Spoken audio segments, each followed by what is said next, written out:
Did you realize that in that video, Iron Maiden is taking a swing at former members?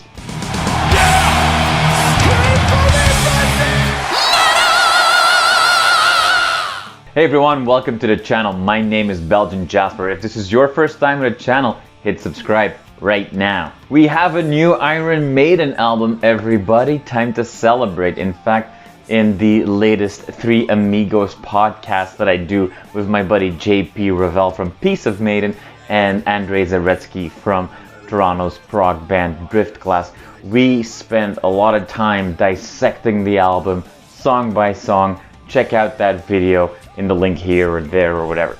Anyway, today I want to talk to you about one particular thing that was part of this new album that nobody seems to have noticed so far.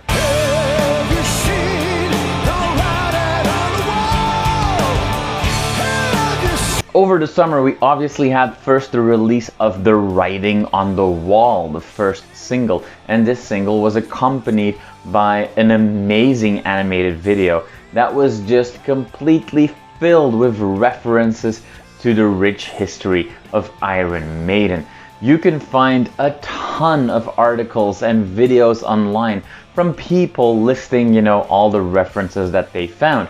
But so far, and if I'm wrong, feel free to correct me in the comments, I haven't seen anyone really calling out one of the more fun references in that video. Did you realize that in that video, Iron Maiden is taking a swing at former members? Let's back up a little bit.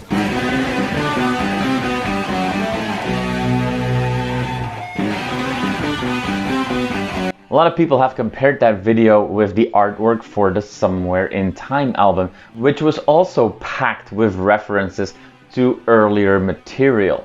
Now, by this time, as most people know, Iron Maiden already had Bruce Dickinson as a singer. Before that, on the first two albums, Paul Dianno was the singer.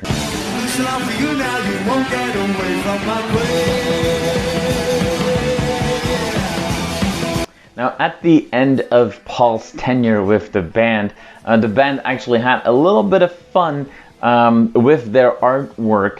On a special edition of a single, you actually see that Eddie decapitated Paul Dianno. This is something that the band repeated when Bruce Dickinson was at the end of his time as a singer with the live single of Hallowed Be Thy Name, where Bruce Dickinson is basically pierced by a devil Eddie and his trident. Now, those are obviously very on-the-nose references, but Maiden has done this before where maybe only the real fans know that there are some fun coincidences. For example, on the Ed Hunter video game from back in the late 90s. This was released just as Bruce Dickinson and Adrian Smith were returning to the band. When you play that video game, and when I was a teenager, I played that game so many times. Every single villain that you kill in that game, when they die, you actually hear Blaze Bayley, the singer who replaced Bruce Dickinson for a number of years in the 90s. So it's kind of funny, if you think about it, that they kicked Blaze out, and then in their game, every time you kill somebody, you're actually killing Blaze over and over again. So something similar happened with the Writing on the Wall video, and again, so far, nobody seems to talk about it.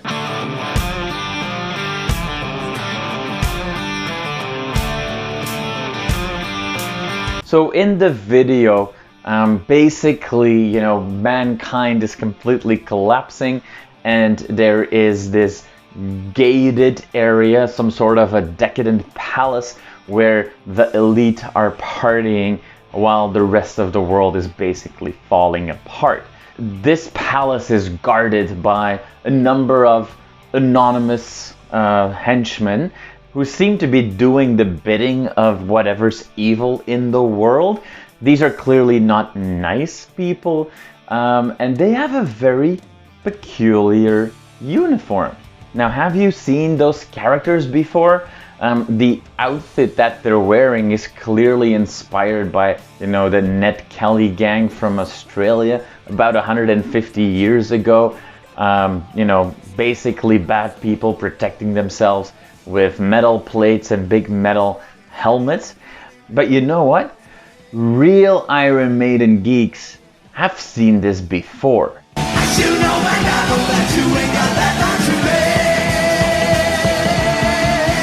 This is when we go back to some of the very early members of Iron Maiden.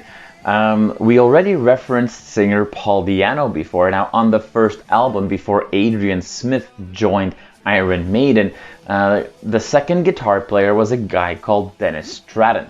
Now, both Dennis Stratton and Paul Dianno were unceremoniously kicked out of Iron Maiden, and both, although Paul definitely more than Dennis, you know, as they stayed in the music industry, you know, returned back to their Iron Maiden roots on more than one occasion in order to, milk their past, if you will. This was maybe the most blatant in the mid-90s.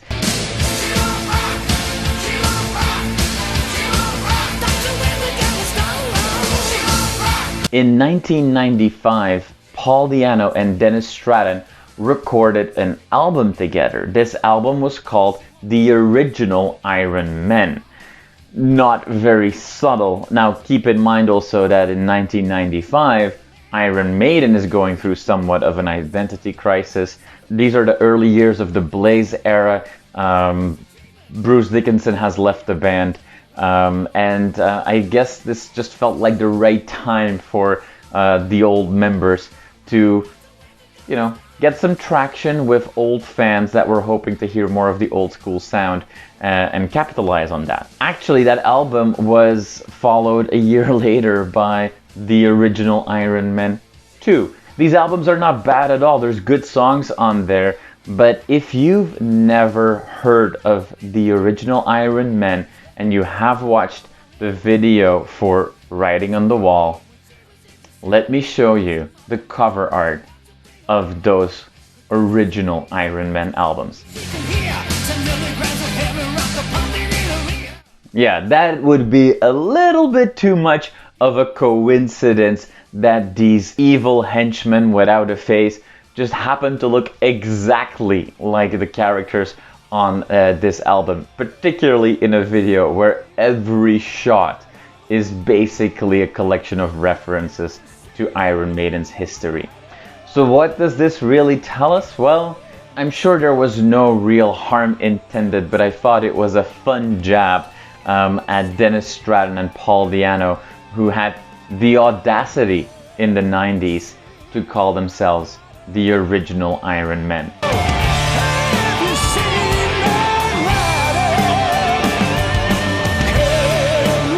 So there you go. You may have found a million Easter eggs already in the Writing on the Wall video, and now you know another one.